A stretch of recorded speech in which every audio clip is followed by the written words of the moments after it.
Ouch! As I was heading towards the stairs after getting off the train, a scream-like sound startled me. Running towards the noise, I saw a girl with a white cane had fallen over. The apparent middle-aged man, who seemed to have bumped into her, was just standing there looking down at her without helping. The man clicked his tongue and muttered an expletive, then carelessly walked over the tactile paving and continued on his way. The girl seemed unable to get up, having fallen inside the safety line. I quickly rushed over to her. Are you okay? I assumed someone visually impaired might be uncomfortable being suddenly touched, so I consciously kept a distance and spoke to her. Especially since she's a young lady.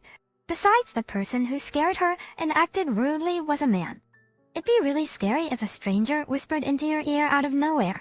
Oh, I'm fine. Seems like she twisted her ankle. Just then, the sign lit up indicating the arrival of the next train. Sorry, can you lean on my shoulder for a bit? I offered, but she looked uncertain about what to do. The train's coming soon.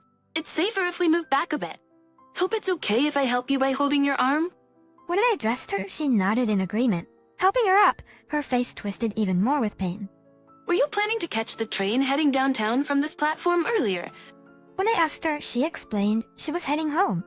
I do have some errands near this station, but I can't just leave her like this. The train was about to arrive. Next, on the spur of the moment, I decided to accompany her home. She hesitated at first, but realizing she couldn't manage alone, she agreed. Soon, we boarded the arriving train. I figured she'd be wary about a stranger suddenly accompanying her home, so I introduced myself, told her my name's Ryan Miller, a 30-year-old working in a specialized trading company. Talking rapidly, I pulled out my smartphone and typed into the chat app that I used to communicate with my boss. I'm really sorry. Something has come up, so I'll be late. As soon as I sent the message, my boss called me back as if he had been waiting. I can't answer the phone. I'm on a train. I ended the call unilaterally and sent another message, to which my boss immediately replied, I'll handle things here. Just get here as soon as possible. I could almost feel the anger radiating from the text. I was afraid because my boss is a dignified person, but I hoped he would understand once I explained the situation. It was all I could do to hope.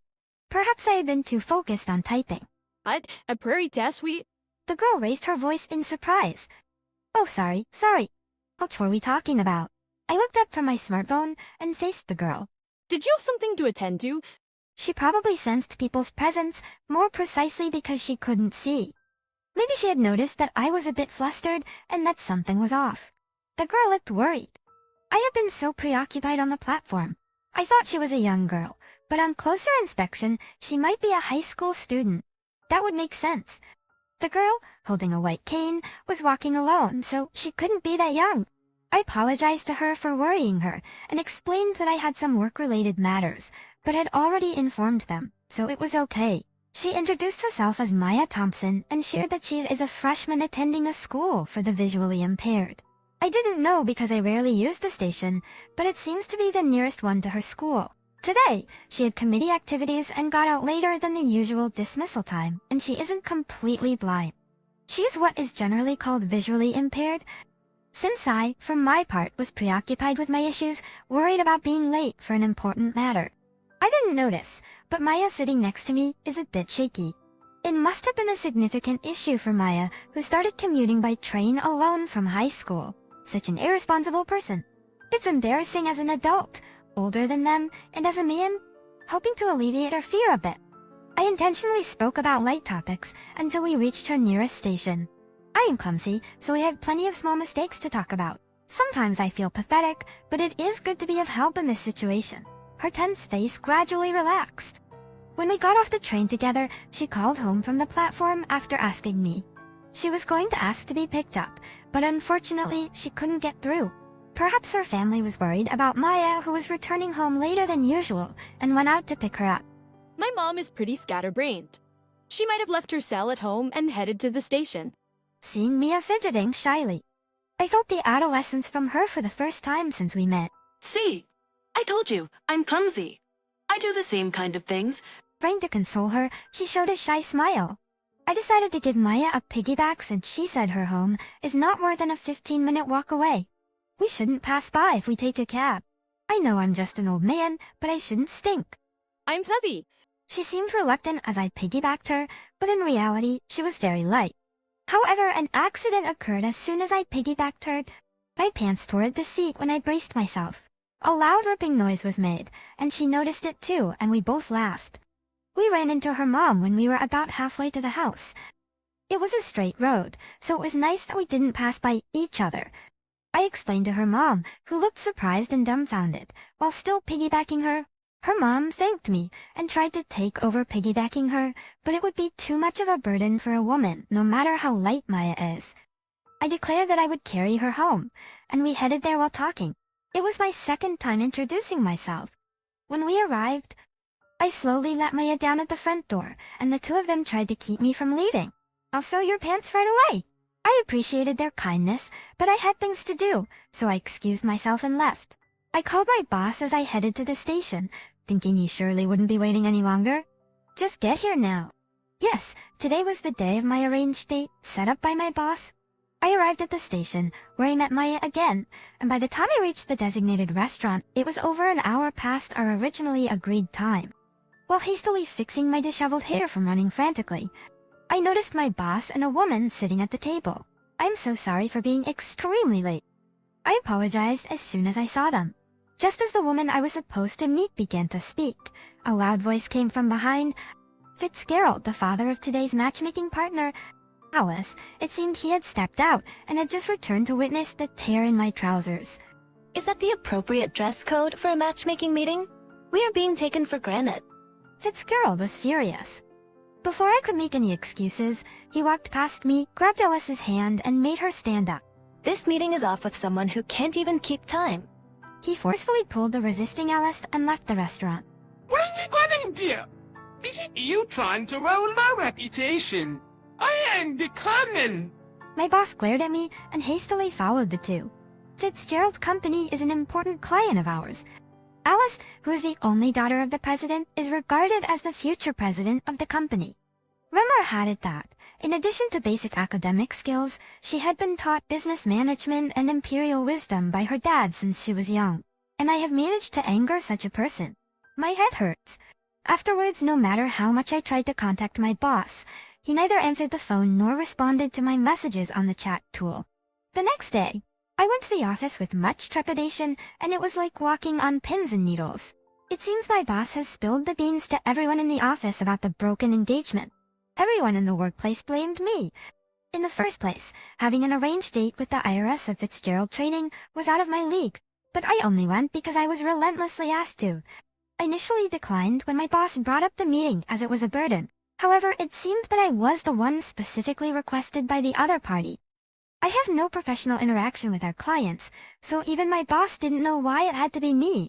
You see, my boss, unable to get his apology accepted by Fitzgerald, was in deep trouble and took it out on me each time.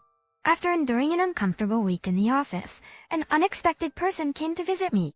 9 days after the meeting day, Alice, Fitzgerald's daughter, visited the company. My boss and I dealt with it and led her to the reception room. There was no sign of displeasure from her. "It seems you helped Maya. Hi. Alice said to me with a smile. Mia is the name of the visually impaired girl I helped on the day of the meeting. I hadn't explained the reason for my tardiness to Alice, so how did she know her name? Well, I was lost in thought and unable to speak. Alice threw more mysterious words at me. I'm friends with her. I'm with her. Played by them so. I knew what happened that day. Instead of her. Friends with almost a 10-year age gap. My confused face and my boss, who's more out of the loop, were explained to by Alice. Fitzgerald Trading is also committed to charitable activities, inviting students from special needs schools, care schools, and schools for the blind to performances by circus troupes and theater groups funded by the company. The employees are also active in volunteer activities, and Alice has been involved since her student days. At first, she was reluctant, seeming like a hypocrite. She met Maya during one of those activities, volunteering for a reading program at an elementary school for the blind. Alice was always aware that she was different from others, due to being the daughter of CEO Fitzgerald. Her friendships were largely formed due to her status, and she never had someone she could truly open her heart to. However, meeting Mia has become an opportunity for her to face herself. After she finished reading the book, Maya approached her and shared her impressions. Such a kind voice. It seemed to reflect a kind personality. She praised Alice is often misunderstood as a strong-willed woman or highly prideful person, but she felt saved by Maya's words who didn't judge by appearances. Listening to this, I reflected that I too had been judging her without knowing her. I thought she's high maintenance and wouldn't get along with me without knowing anything about Elise just by her appearance and rumors. Her interaction with Maya became a catalyst, and Alice became more proactive in volunteering, participating unrelated to the company's operations. 5 days after the arranged date, she went to the regular volunteer activity at the school for the blind and heard about me from Maya, and she understood the reason for my tardiness. She was really concerned about your clothing and talked about wanting to pay for the repairs. Remembering the embarrassing moment when I showed Alice my torn pants, my face turned red. I've come to apologize for my father's rudeness, Alice said. Alice, buzz. She found out about the circumstances of that day and wanted to apologize in person, so she went out of her way to come to the office. It's understandable that your dad got angry, so please don't worry about it. I conveyed this. She shook her head and apologized once again. She began to speak. Actually, there's another thing I want to talk about. Hi! He started confessing with an awkward air. Masters, just accustions. It turned out that actually, Alice and I had met when she was a high school student 10 years ago. Back then, Alice was a high school senior, preparing for SAP. She generally studied in libraries, but when things weren't going well, she would study in a cafe to change her mood. One day, someone placed a paper coaster on my table, where I was constantly sighing. I braced myself, having a feeling I knew what this was about. 10 years ago, I was a college student and worked part-time in a cafe. But to summarize what she recounted, the coaster had written, "You're always studying hard. Keep it up." When she looked around, she met eyes with a staff member who was cleaning another table, and he smiled warmly at her. Although he was polite and formal during service, he seemed somewhat aloof, and this friendly demeanor apparently made her heart flutter. She even checked the name tag on his chest and saw it said Ryan. From that moment, Alice's one-sided love began. However, the staff quit his job 6 months later, and she couldn't see him anymore. It became a fleeting romantic memory. When my eyes met hers after she finished talking that much, my heart won't stop racing. I should remember meeting a beauty like Alice frequently for 6 months, but I don't remember at all. As if seeing through my heart, she added, "I only started caring about my appearance after I started working. I wasn't interested in fashion until I graduated. I was plain." She, who always stands tall and dignified, shrinks shyly and mumbles in a stooped posture. Seeing her like that, I suddenly remember a regular high school girl in a uniform. Alice was extremely surprised when she saw me during a business meeting at our company, because the cafe attendant she had a crush on appeared before her in a suit. And when her dad told her it's time to settle down, and brought up an arranged date, she mentioned my name. "You must have been opposed by your dad, suggesting someone more outstanding from a much larger company, right?" I figured it might be hard for Alice to bring it up, so I opened my mouth first. She nods with reservation. Thanks, I'm imposed. It's my first defiance. Alice smiles faintly and shares the details of her battle with her dad. I've always been a good girl, following what my dad said. That was sure. I wanted to at least choose my marriage partner, so I insisted. But then it all turned out like that. And you're on psych. I realized that I have not only put my boss in a bad position by being late, but also ruined Alice's fates. However, it must have been convenient for Fitzgerald, my tardiness. He was against it from the start, so it might have even felt lucky that he could easily find an excuse to break it off. After hearing from Mia, I am convinced that you were exactly as I had imagined. It's nice to hear that, but she might be disappointed because there's an aspect that's too embellished. Would you like to be friends with me? Sure, being suddenly told about a marriage meeting made me feel awkward. But of course, I welcome being friends. After that, we started participating in volunteer activities together. I met her again and got along well. After such days continued for several months, I had the chance to meet Mr. Fitzgerald privately. I've heard from my daughter. I'm sorry about that day. He apologized for leaving without hearing the circumstances. On the day of the marriage meeting, it was natural to scold me for being late, and I had no grudge. But it's good that the misunderstanding was cleared up. Alice, while observing work manners, does wear makeup during work. But she basically doesn't wear any in her private time. Seeing her innocent face and personality, just like when she was in high school, I am gradually being drawn to her,